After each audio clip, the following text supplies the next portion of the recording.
Abra sua Bíblia comigo, no Evangelho de Lucas. Evangelho de Lucas, capítulo 7.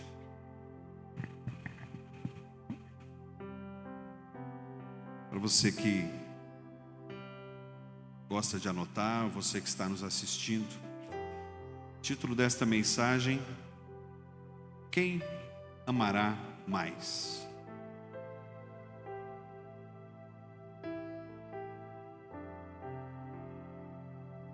Quem amará mais?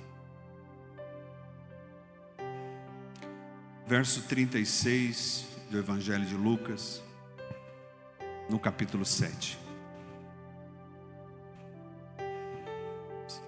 Se você tem a sua Bíblia, acompanhe, ou então, a partir de agora, não permita que nada tire a tua atenção. Que o teu coração esteja voltado para a palavra que vai falar a todos nós. Convidado por um dos fariseus para jantar, Jesus foi à casa dele e reclinou-se à mesa. Ao saber que Jesus estava comendo na casa do fariseu, certa mulher daquela cidade, uma pecadora, trouxe um frasco de alabastro com perfume e se colocou atrás de Jesus a seus pés. Chorando, começou a molhar-lhe os pés com as suas lágrimas e depois os enxugou com seus cabelos, beijou-os e os ungiu com perfume. Ao ver isso, o fariseu que havia convidado disse a si mesmo: se este homem fosse profeta, saberia quem nele está tocando e que tipo de mulher é ela, uma pecadora. Então lhe disse Jesus: Simão, tenho algo a dizer a você. Dize, mestre. Disse ele: 2 homens deviam a certo credor. Um lhe devia 500 denários e o outro 50. Nenhum dos dois tinha como lhe pagar. Por isso, perdoou a dívida de ambos. Qual deles o amará mais? Simão respondeu: suponho que aquele a quem foi perdoada a dívida maior. Você julgou bem, disse Jesus. Em seguida virou-se para a mulher e disse a Simão: vê esta mulher? Entrei em sua casa, mas você não me deu água para lavar os pés. Ela, porém, molhou os meus pés com suas lágrimas e os enxugou com seus cabelos. Você não me saudou com um beijo, mas esta mulher, desde que entrei aqui, não parou de beijar os meus pés. Você não ungiu a minha cabeça com óleo, mas ela derramou perfume nos meus pés. Portanto, eu digo: os muitos pecados dela lhe foram perdoados, pois ela amou muito. Mas aquele a quem pouco foi perdoado, pouco ama. Então Jesus disse a ela: seus pecados estão perdoados. Os outros convidados começaram a perguntar: quem é este que até perdoa pecados? Jesus disse à mulher: sua fé a salvou. Vá em paz. Feche teus olhos um pouquinho.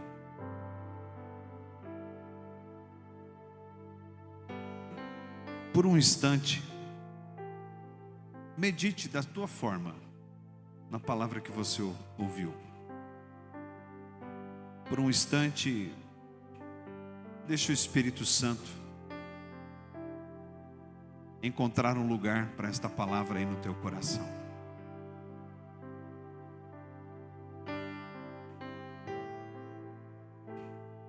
Pai, nós oramos agora e te agradecemos. Te agradecemos porque somos já abençoados num culto que é para o Senhor.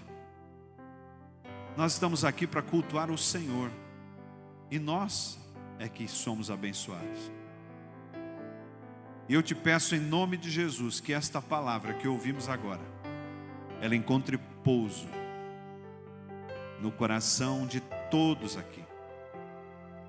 Que ela encontre terra boa. E que esta noite seja uma noite de crescimento, de bênçãos, de cura e de perdão para todos nós. Assim eu oro e já te agradeço, em nome de Jesus. Amém. Amém. Eu acho que todos aqui, de uma forma ou de outra, já haviam lido ou ouvido falar desse texto. O Evangelho de João, o Evangelho de Marcos, também falam de uma mulher pecadora. Falam de um frasco de alabastro que foi quebrado. Mas o fato é que nós não sabemos se a outra mulher, aquela que fez isso lá na casa de Lázaro, é a mesma mulher que fez isso na casa de Simão. Alguns teólogos dizem que é a mesma mulher, outros dizem que é outra mulher. E eu não estou muito preocupado com isso.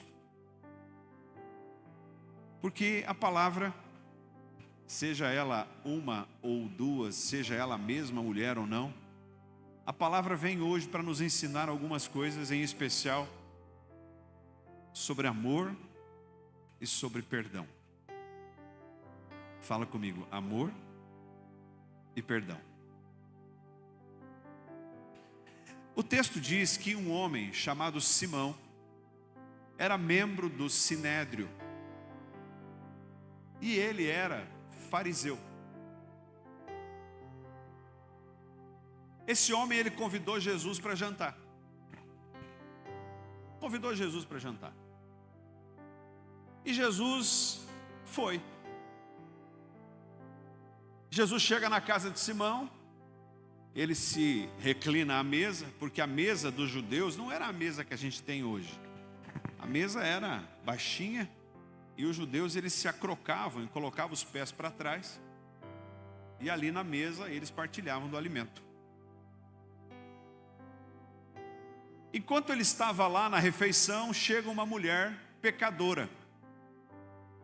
Inclusive o texto fala que ela tinha muitos pecados. Fala comigo, muitos pecados. Muitos pecados. E essa mulher, ela entra, ela soube que Jesus estava na casa de Simão, fariseu. Ela entra na casa e ela se coloca atrás de Jesus. Ela não era convidada para o jantar. Ela não estava no lugar de honra. Ela se coloca atrás de Jesus e ela começa a chorar.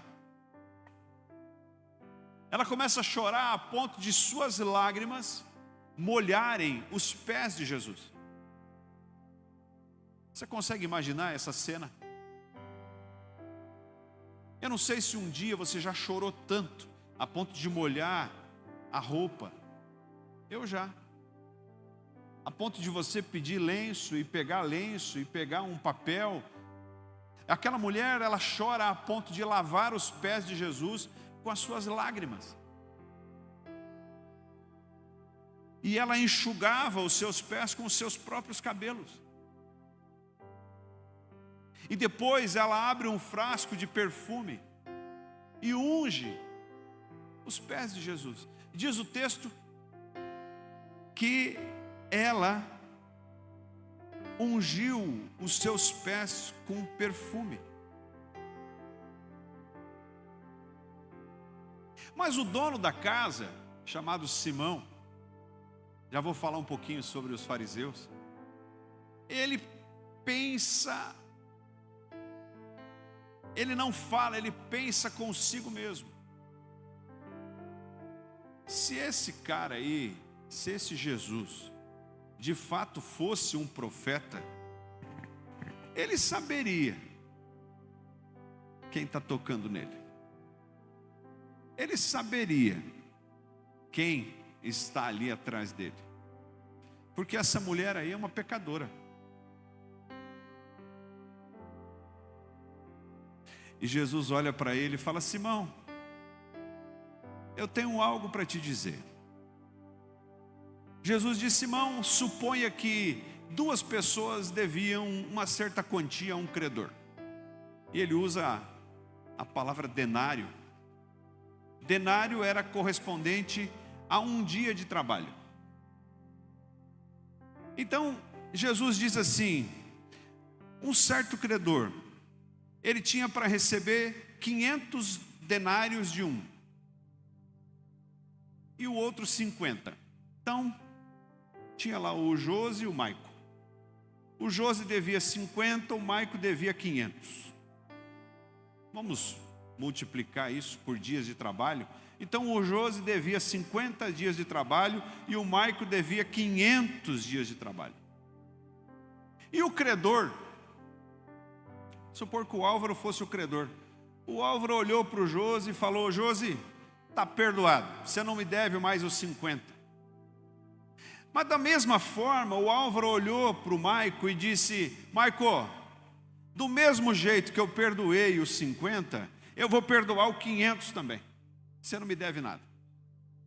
E Jesus perguntando isso para o Simão, para o dono da casa. Fala comigo, dono da casa. E depois de contar isso, Jesus pergunta para ele: Simão,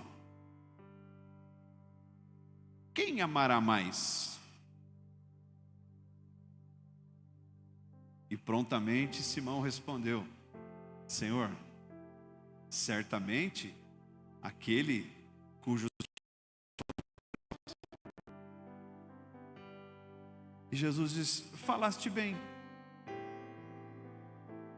Você percebe que ele pensou mal e falou bem? Sim ou não? Pensou mal e falou bem. E Jesus diz: esta mulher, ela tinha muitos pecados, mas os muitos pecados dela foram perdoados, e por isso ela muito amou. Porque aquele que mais é perdoado, mais ama. E eu quero trazer esse contexto desta mensagem para o nosso coração nesta noite, para que possamos compreender o que Jesus tem a nos falar sobre perdão, oportunidade. Aquele homem chamado Simão teve uma grande oportunidade. Eu quero te perguntar: você já desperdiçou uma grande oportunidade? Talvez você nem saiba, mas talvez você lembra de algo que você disse: não, não quero, e depois se arrependeu. Talvez você lembra de um convite que um dia te fizeram e você não aceitou. E mais para frente, os anos se passaram, você diz assim: ah, eu deveria ter aceito aquele convite, eu perdi uma oportunidade. Talvez você não aproveitou uma oportunidade de trabalho. Talvez você não aproveitou a oportunidade de perdoar alguém, de falar algo, de fazer algo, de entregar algo. Aquele homem chamado Simão, ele teve uma grande oportunidade. Quem foi jantar na casa dele não foi qualquer convidado, foi o próprio Jesus. Mas quando Jesus vai à casa dele para participar do jantar, ele desperdiça uma oportunidade. Só que uma outra pessoa, que não era a dona da casa, uma outra pessoa que nem convidada foi, ela aproveita a oportunidade, porque ficou sabendo que Jesus ali estava. Você lembra da história de Zaqueu? Também no Evangelho de Lucas, lá no capítulo 19, a Bíblia vai falar que Zaqueu, ele ficou sabendo que Jesus ia passar pela cidade. Quem está comigo? Amém? E Zaqueu, ele correu, ele era baixinho. Ele correu e ele disse assim: eu quero ver quem é Jesus. E por quê? Porque havia uma multidão. Ele correu, irmão Luiz, e ele não conseguia ver Jesus. Ele correu e subiu numa árvore. A Bíblia chama de sicômoro bravo, ou uma figueira brava. E ele sobe na figueira e ele só queria ver quem era Jesus. Ele pensou consigo: esta é uma oportunidade. E ele correu e ele subiu. Aquela mulher, ela ficou sabendo que Jesus estava na cidade. E ela era da cidade. Mas Jesus não ia jantar na casa dela. Jesus ia jantar na casa de outra pessoa. Mas ela diz: eu vou lá. Da mesma forma que Zaqueu foi abençoado porque aproveitou uma oportunidade, aquela mulher também foi. Interessante, irmãos, que a história de Zaqueu termina com Jesus olhando para ele e dizendo assim: hoje houve salvação nesta casa, porque este também é filho de Abraão. E a história desta mulher termina: os teus pecados estão perdoados. Se o meu pecado está perdoado, o que houve na minha vida? Salvação. Zaqueu confessa que era ladrão. E ele diz assim: eu vou devolver tudo que eu roubei. Eu quero devolver mais do que eu roubei. E Jesus diz: Zaqueu, a tua vida foi transformada. Jesus olha para aquela mulher e fala: vá em paz. Isto é uma oportunidade. Como diria o Silvio Santos, isto é incrível.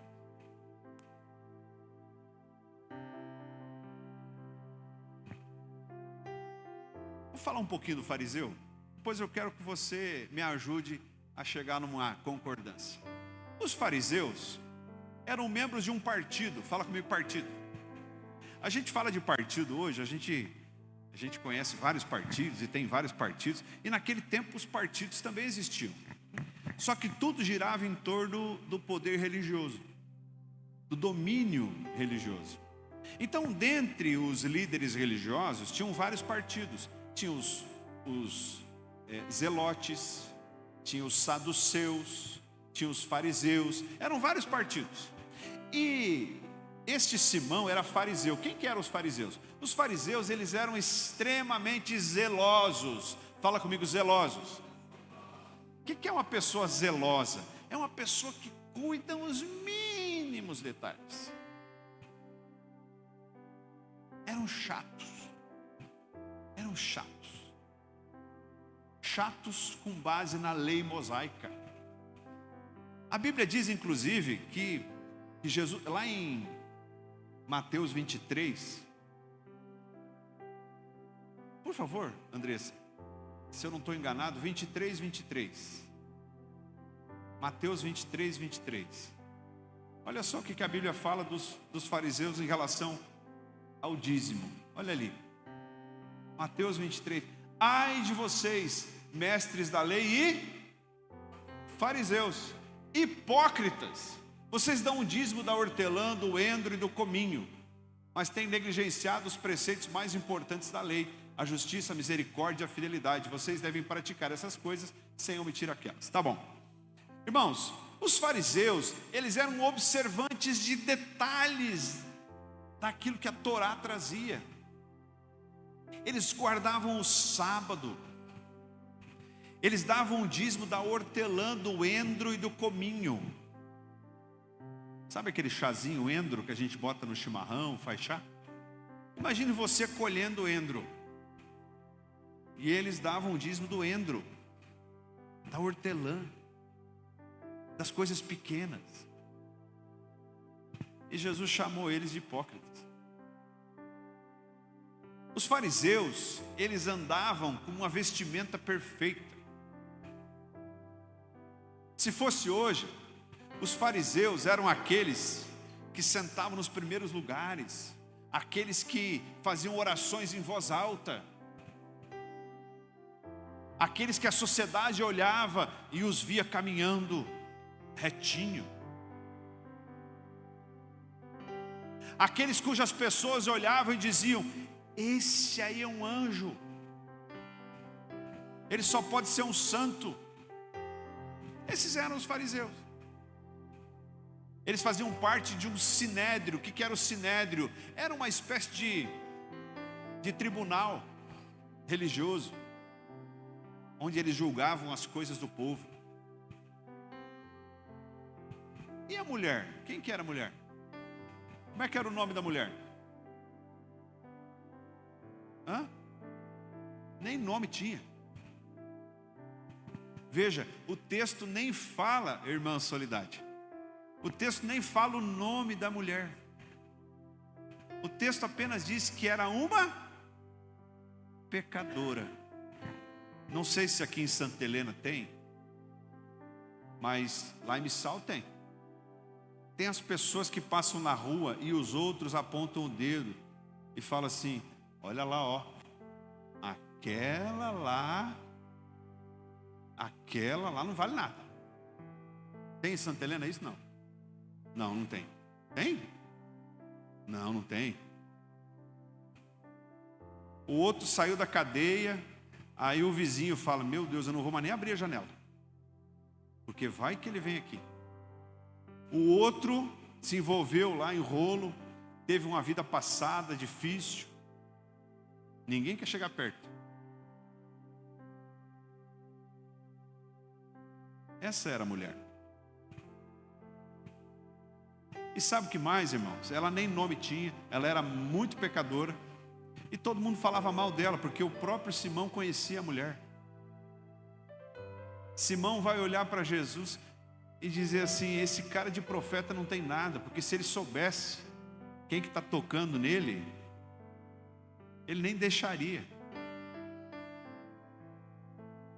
Então o cara convida Jesus para vir jantar em casa, por quê? Você não acredita nele? Mas enfim, eu quero fazer uma pergunta para vocês. Vocês ouviram ali a característica do fariseu e a característica da mulher. Num primeiro momento, quem que você convidaria para ir para a tua casa?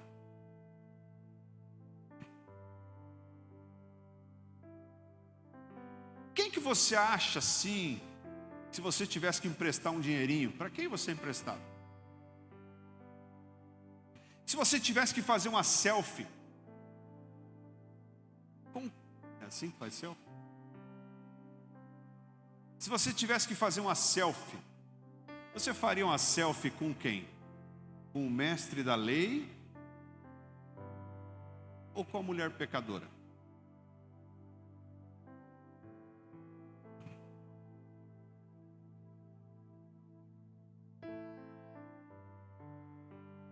Jesus não fez selfie com o fariseu.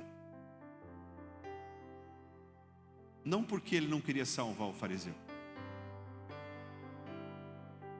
porque o fariseu fez de conta que era, mas não era. E a mulher pecadora nunca fez de conta sobre o que de fato ela era. E Jesus faz uma selfie com ela. Jesus olha para ela e diz: vai em paz. Quem aproveitou a oportunidade? Será que foi o fariseu ou foi a mulher?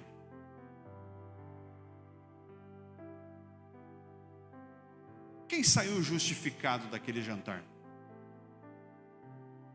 Eu falei justificado. Quem saiu justificado naquela noite? Eu quero fazer questão de dizer para você: se você pretende estar no céu na eternidade, não esqueça que você só estará lá se você for justificado. Ser justificado não é igual a me fazer justificado. Ser justificado significa que alguém fez justiça por mim. Ser justificado significa que alguém pagou o preço que eu deveria pagar. Ser justificado é crer que em Jesus as minhas dívidas estão pagas. Vou voltar para a primeira pergunta. Quem saiu justificado naquela noite? O fariseu ou a pecadora?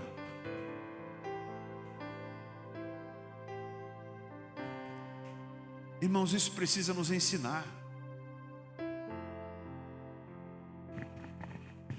Não é a aparência, não é a religião,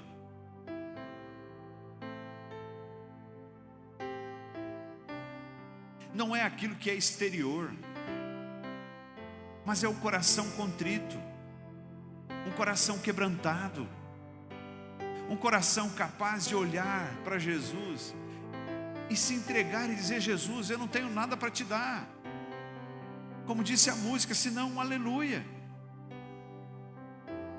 Então Jesus olha para aquela mulher e diz: vá em paz. Mas Jesus olha para o fariseu e diz: hipócrita,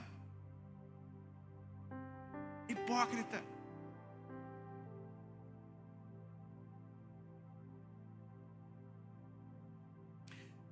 Por que Jesus aceitou o convite do fariseu, se não foi o próprio fariseu que foi salvo naquela noite? Já parou para pensar nisso? Você sabe, irmãos, que eu estava lendo essa palavra e me lembrei de algumas coisas que Deus faz por tabela.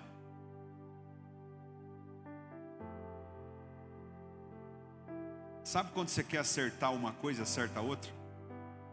Ou quando você acha que Jesus não está acertando e de fato Ele está acertando? Então Jesus vai jantar na casa de quem? De Simão. E quem que saiu salvo naquela noite? Alguém que não tinha nada a ver com a história. Ó, pensa comigo. Qual foi o primeiro milagre que Jesus fez? Transformou água em vinho. Amém? João capítulo 2. Então lá em João capítulo 2 diz que Jesus foi convidado. Opa, foi convidado. E a festa do casamento, estava indo. De repente, o que acabou? O vinho. Acabou o vinho. E Jesus olha para os serviçais e dá uma ordem. Ele diz: encha de água esses potes. E a Bíblia vai falar ali que haviam 6 potes, 6 tonéis. E ali ele mandou encher até a tampa. Mais ou menos entre 80 e 120 litros de água por tonel, por talha. Então os serviçais foram lá. Alguém já tirou a água do poço? É bastante gente. Então foram lá na manivela, 600 litros. Eu não sei vocês, mas eu acho que aqueles serviçais lá olharam para Jesus e falaram: esse cara é louco. Nosso problema aqui não é água, nosso problema é vinho. E Jesus fala assim: encha até a tampa. Enche. Aí tiraram a água e Jesus falou: agora você vai levar para o encarregado da festa. Encarregado da festa era aquele que comandava as coisas, que provava o vinho, e levaram para o encarregado. O encarregado provou o vinho e falou o quê? Olha, normalmente as pessoas deixam o pior vinho para o final, mas você deixou o melhor. Por que eu estou falando isso? Naquela noite, quem, além dos discípulos, obviamente, quem passou a crer em Jesus? Foi o noivo? Foi o noivo e a noiva? Eles nem ficaram sabendo. Foi o encarregado da festa, nem ficou sabendo, porque ele elogiou o noivo. Mas quem tirou a água, quem encheu os tonéis de água, estes creram em Jesus.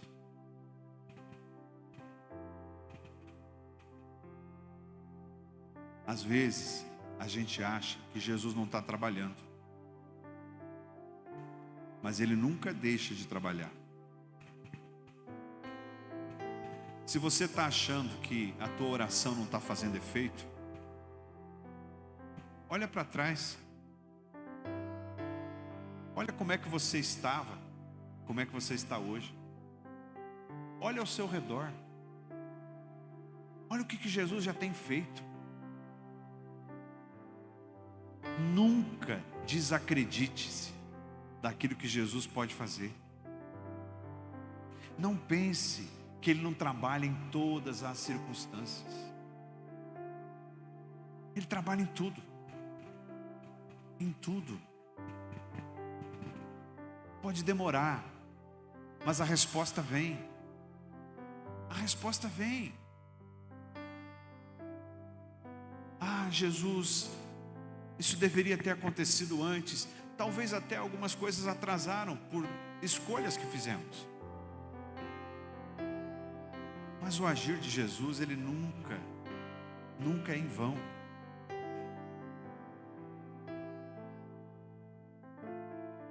Ambos tiveram um encontro com Jesus, tanto a mulher quanto o fariseu. A pergunta nesta noite é: quem aproveitou a oportunidade? Como eu aproveito a minha oportunidade? Se você está aqui hoje, olha para mim aqui. Se você está aqui hoje, alegre, feliz, e já está com Jesus, já aceitou Jesus no teu coração, celebre, porque você já aproveitou a oportunidade. Mas se você está aqui e tem balançado de um lado para o outro, vou fazer um gesto que a Adri lembra bem. Se você tem estado assim, ó, uma hora está bem, está empolgado, está até orando em línguas, está feliz com Jesus, está lendo a Bíblia, está buscando a palavra. O teu Spotify só toca louvor. Mas aí aparece um convite, bate a tentação na porta.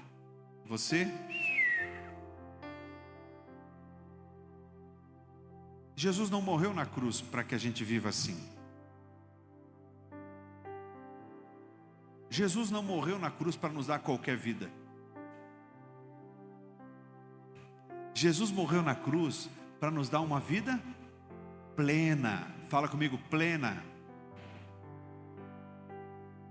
Uma vida plena não é uma vida de altos e baixos.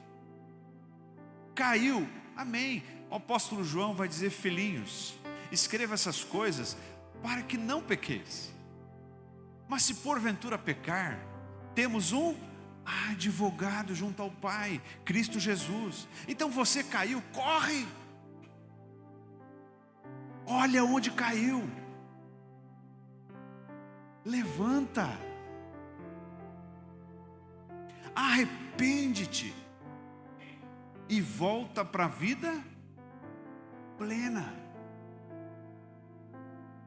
Eu e você não podemos fazer da nossa vida uma vida de altos e baixos. Uma vida em que não aproveitamos as oportunidades diárias. Uma vida em que achamos que Jesus se esqueceu de nós, porque o nosso trabalho não está dando certo, porque o meu time perdeu, porque o meu partido perdeu, porque o meu candidato perdeu, porque o meu irmão brigou comigo, porque falaram mal de mim. Com Jesus não tem isso. Caminhe de maneira reta, constante com Jesus. Ele vai honrar você. Aleluia. Então, aquela mulher aproveitou a oportunidade, que não era nem para ela. Você sabe que, abre para mim, por favor, irmão. Você sabe que às vezes eu fico olhando para isso, eu me lembro que, obrigado, Jesus ele vai falar para os judeus assim, ó. Você lembra que a palavra de João, capítulo 1, vai dizer que Jesus veio para nós? Não, ele veio para o que era seu. Quem era o seu? O povo judeu. Então o Messias veio para o que era seu, mas os judeus, não o receberam. E Paulo vai dizer aos romanos que nós, eu e você, os gentios, nós somos enxertados. Fala comigo, enxertados. Nós somos enxertados na videira verdadeira. E Jesus, ele vai dizer aos judeus assim: publicanos e meretrizes vos precedem no reino de Deus. Sabe o que Jesus estava dizendo? Olha, eu vim como promessa do Messias. Eu vim para que se cumpra tudo aquilo que o Velho Testamento estava prometendo, mas vocês não me querem. Então aqueles que me querem, os publicanos e as meretrizes. Quem que são publicanos e meretrizes? Prostitutas e aqueles que não eram do povo. Publicanos eram cobradores de impostos, representantes do Império Romano, pessoas de má fama, de má índole. Irmãos, quem tem se convertido, quem tem entregue a vida para Jesus de fato, olha para as igrejas, salvo aqueles que nasceram na igreja, salvo aqueles que já vêm de famílias que já haviam se convertido, os seus filhos nascem na igreja. Glória a Deus por isso, porque eu não tive essa oportunidade. Eu conheci Jesus com 27 anos de idade. Eu falava ontem para os irmãos, eu às vezes olho para trás e eu tenho vergonha, há um sentimento no meu coração de dizer assim: por que eu não conheci antes? Mas a minha pergunta é: quem tem entregue de fato a sua vida para Jesus? Não são os pecadores, não são aqueles arrependidos de verdade. Olha para a nossa liderança aqui. Eu tenho propriedade de falar, eu conheço a vida de cada um. Eu conheço a casa de cada um. Eu conheço a família de cada um. Eu sei o nome dos filhos de cada um. E eu não posso dizer que eles tiveram uma vida antes de Jesus perfeita. Pelo contrário, todos viemos de uma vida de pecado. Por que eu estou dizendo isso? Porque o nome do que nos alcançou chama-se misericórdia. Misericórdia. Fala comigo, misericórdia.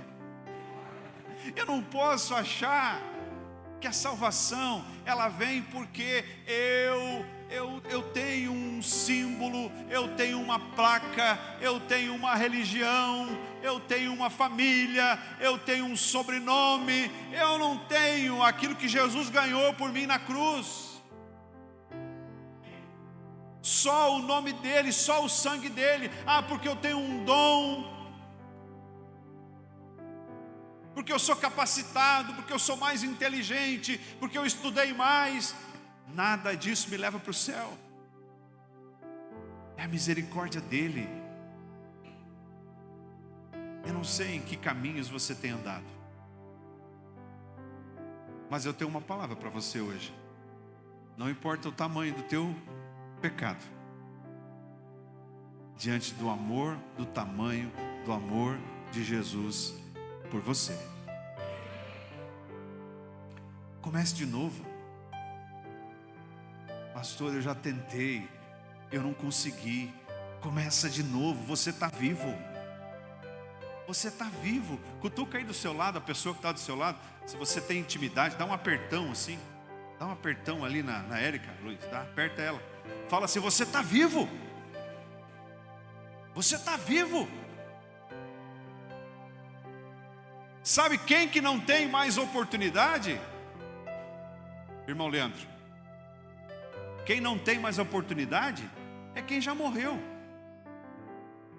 Porque ao homem é dado o direito de morrer uma única vez, vindo depois disso o juízo.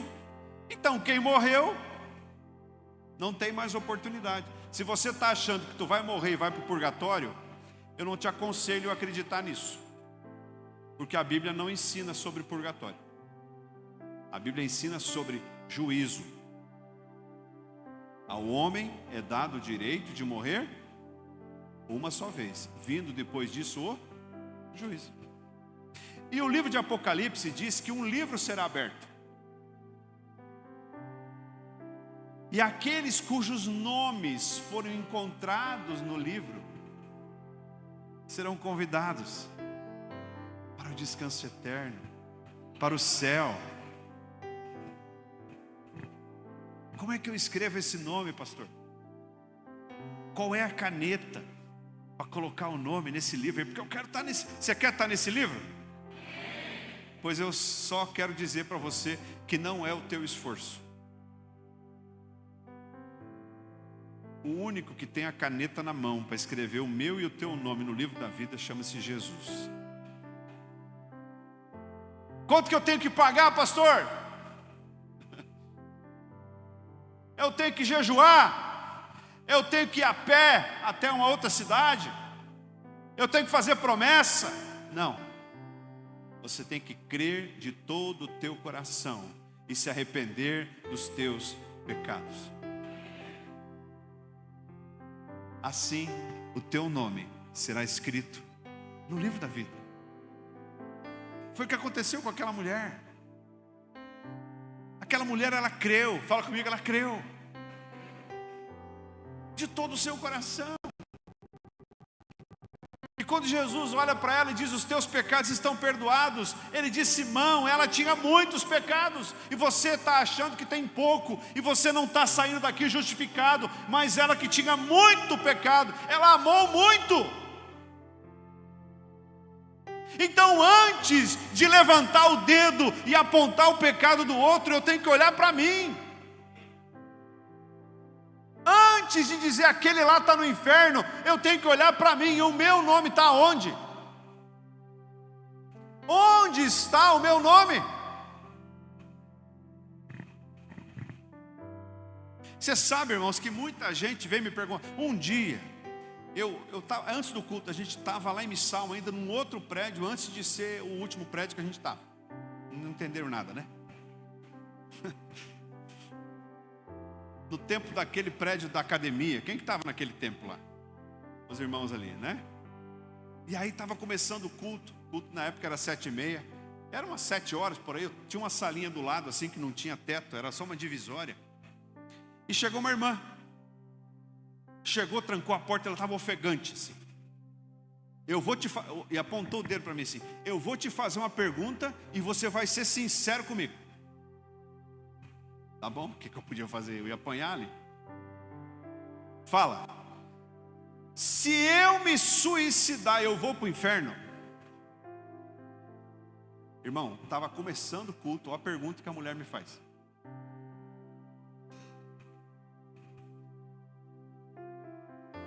Talvez seria o momento de eu ouvir a história dela, entender o que ela estava se passando, entender o que ela estava vivendo. Mas isso ia levar 2 horas, 3 horas. E eu não podia mandar ela embora. Eu falei, Senhor, em espírito, eu falei, Senhor, eu não sei o que responder. Diante da palavra, A Bíblia diz que aquele que destrói o templo do Espírito será destruído. Então, se eu for olhar para a palavra, eu vou entender o quê? Que aquele que destrói a habitação do Espírito, ele também será destruído. Por outro lado, eu tenho que entender que o que pode levar uma pessoa ao suicídio pode ser uma doença, pode ser algo incontrolável. Outro dia um irmão me perguntou sobre arrependimento e remorso.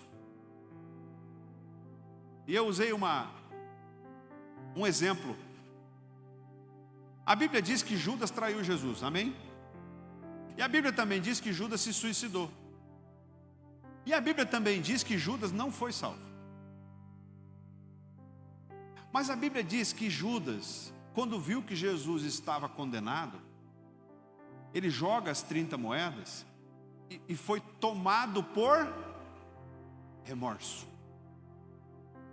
E foi se suicidar. Mas por que eu toquei nesse assunto?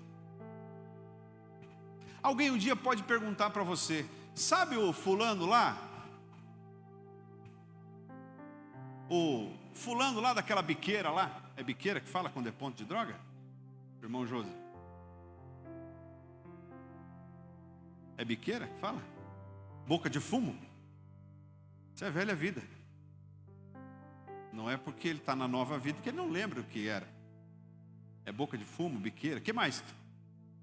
Vamos supor que você conhece um fulano e o cara é o maior traficante da cidade, ele já mandou matar 10, 20. Aí de repente um dia a polícia, matou ele. Ou um inimigo. Aí você, lendo lá o Correio do Lago, o fulano lá foi morto pela polícia. Não você, mas alguém pode ter dito assim: esse aí foi para o inferno. Ninguém tem o direito de dizer que alguém foi para o inferno. Isso não cabe a nós.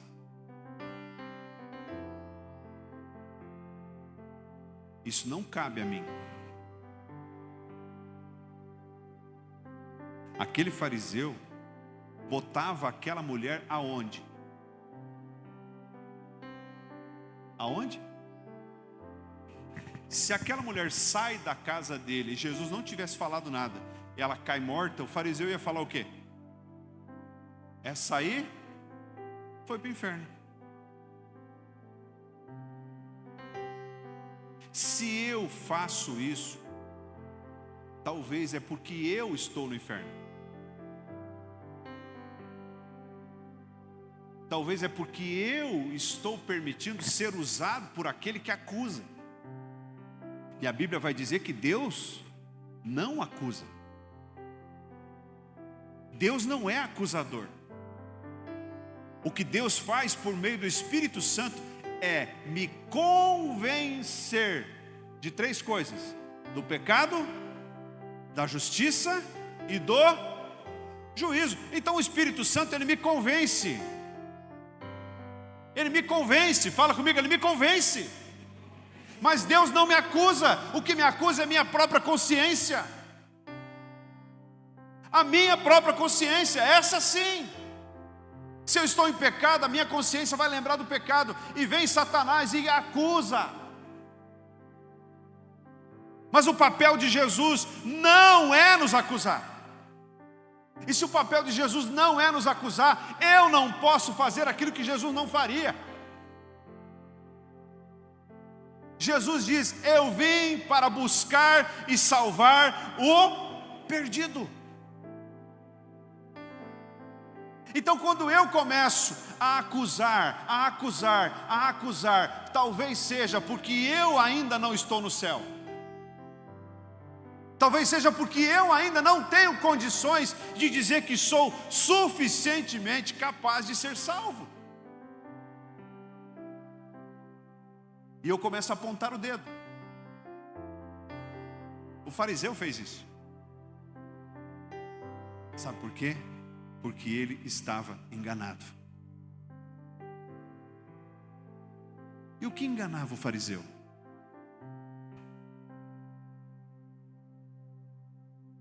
Você concorda comigo que o fariseu estava enganado? Sim ou não?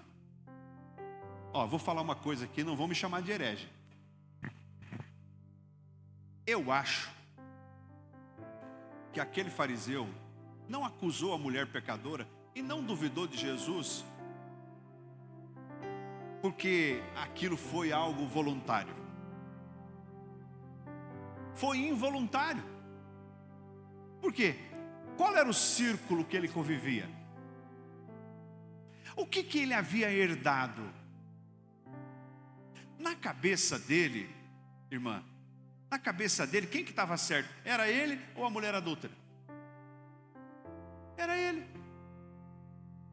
Aí ele olha para o pecador, ele olha para a pecadora e fala: vocês estão tudo errado, vocês estão tudo errado e eu estou certo. Vocês estão tudo errado e eu estou certo. Vocês estão tudo errado e eu estou certo. Vocês estão tudo errado e eu estou certo. Eu estou certo, eu estou certo, eu estou certo.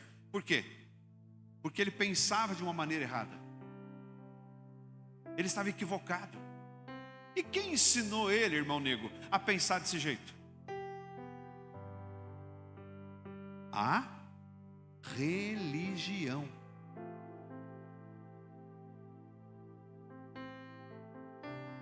O apóstolo Paulo escreve aos Romanos, no capítulo 12: transformai-vos pela renovação da vossa mente. 12:2, por favor. Romanos 12:2. Transformai-vos pela renovação da nossa mente. Bota a mão aqui na tua mente. Aqui. Mente. Mente. Fala comigo, mente. Então essa mente tem que ser transformada, tem que ser renovada. Não se amoldem aos padrões deste mundo, mas transformem-se pela renovação da sua mente, para que sejam capazes de experimentar e comprovar a boa, agradável e perfeita vontade de Deus. Pode deixar aqui um pouquinho? O que é transformado ali? Não é a mente, a pessoa. Fala comigo, eu sou transformado. E por que ou como eu sou transformado? Quando eu permito que a minha seja renovada. Não é isso? Transformem-se pela renovação da sua mente. E o que significa a palavra renovação? Deixar o velho de lado e pensar no novo. Uma pessoa que passa a ser, entre aspas, crente, e o mundo lá fora chama os crentes de quê? De louco. Tu está indo nessas igrejas de crente? A primeira característica para você detectar um crente, já que todo mundo fala, vamos chamar de crente mesmo. A primeira característica para você descobrir se alguém de fato é crente é alguém que teve a mente renovada. Talvez aqui alguns ouviram: tu foi lá naquele Cefas, fizeram lavagem cerebral em você? Pois eu falo para você, se eu pudesse lavar a mente de todos, eu lavaria, mas não sou eu que faço isso. Agora, o Espírito Santo faz. Essa lavagem cerebral, é isso que Paulo está dizendo, a renovação da nossa mente. Quando nós passamos a pensar como Jesus, a gente começa a entender as coisas diferentes. Amém? Eu já estou indo para o final. Eu quero dizer para você que aquele fariseu,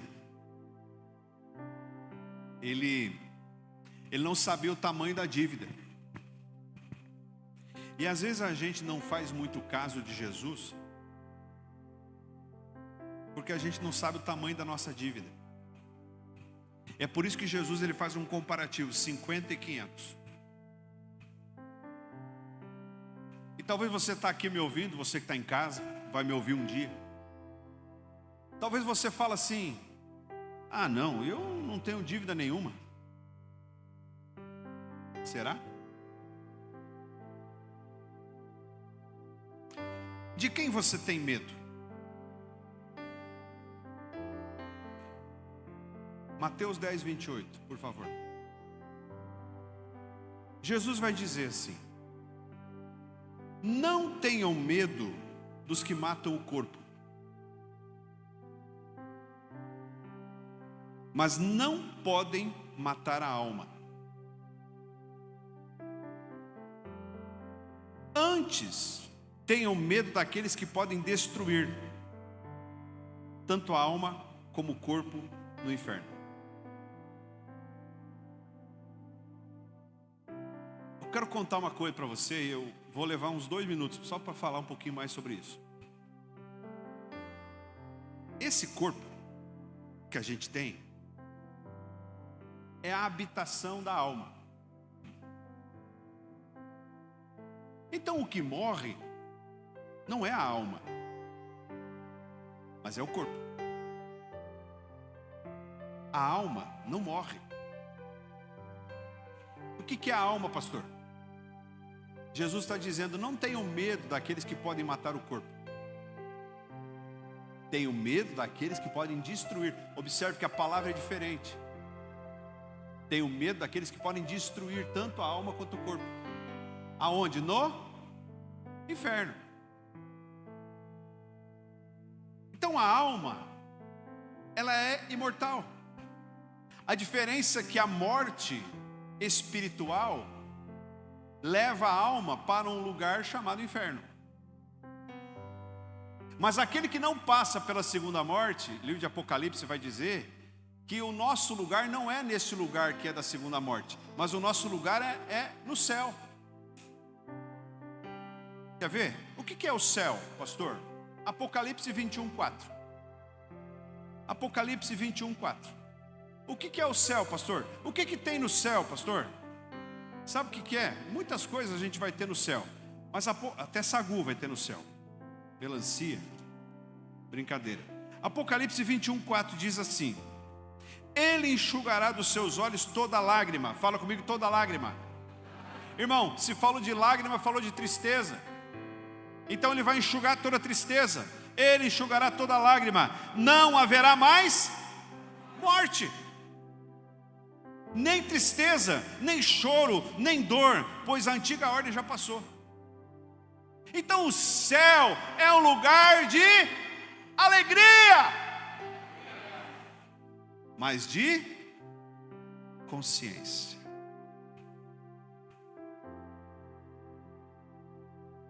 É um lugar de alegria, mas de consciência.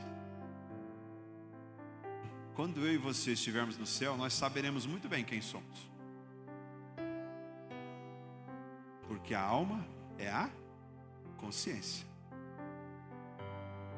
O que Jesus nos faz no céu é tirar de nós toda a tristeza. Alguém pergunta: pastor, mas a gente vai estar lá no céu, e aí a gente vai procurar o irmão, o primo, o tio, a esposa, o marido, e a gente não vai achar, e daí como é que a gente vai viver? Irmão, como isso vai ser eu não sei. O que eu sei é que não vai haver tristeza. A consciência continua. Vai ter alma no inferno? O que você acha? Sim ou não? Vai ter alma no inferno? Mas é claro que sim. A alma morre? Ou seja, vai ter consciência onde? Opa! Mas essa promessa que Ele enxugará toda lágrima e não vai haver tristeza, nem choro, nem morte, ela é para o inferno ou é para o céu? Isso significa que isso aí vai ter aonde? No inferno. Quer dizer o quê? Que no inferno não vai ter alguém enxugando a lágrima, não vai ter alguém tirando a tristeza, não vai ter alguém te fazendo esquecer de tudo que te faz mal. Vai estar tudo lá, inclusive a minha e a tua. A nossa não, porque nós não estaremos lá.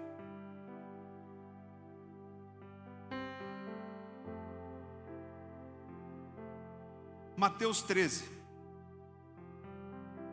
40. Mateus 13, 40. Assim como o joio é colhido e queimado no fogo, assim também acontecerá no fim desta era. O Filho do Homem enviará os seus anjos, e eles tirarão do reino tudo o que faz cair no pecado, e todos os que praticam o mal.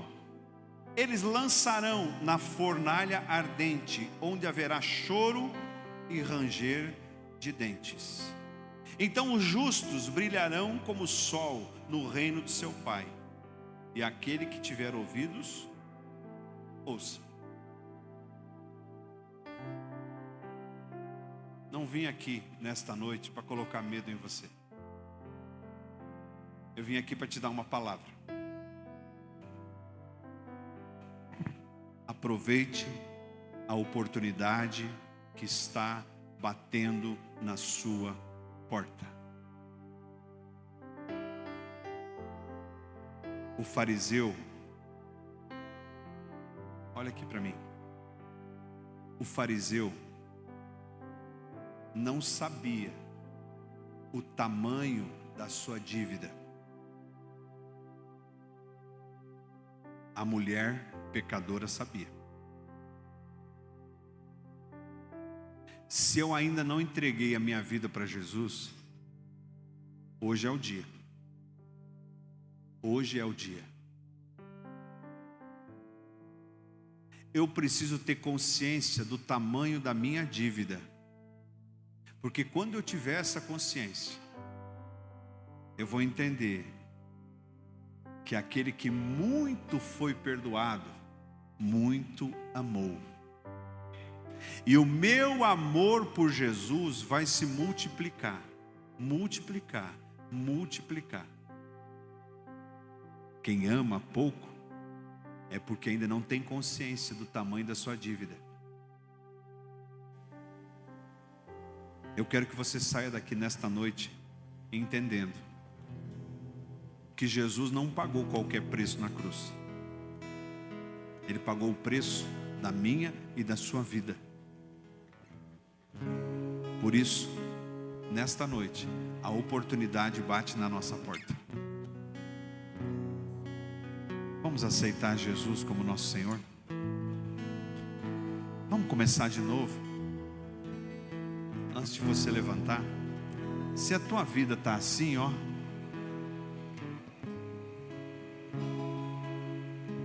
Jesus hoje te convida a ter uma vida plena. Vamos fazer isso hoje? Fique de pé. Quero orar com você. Em nome de Jesus.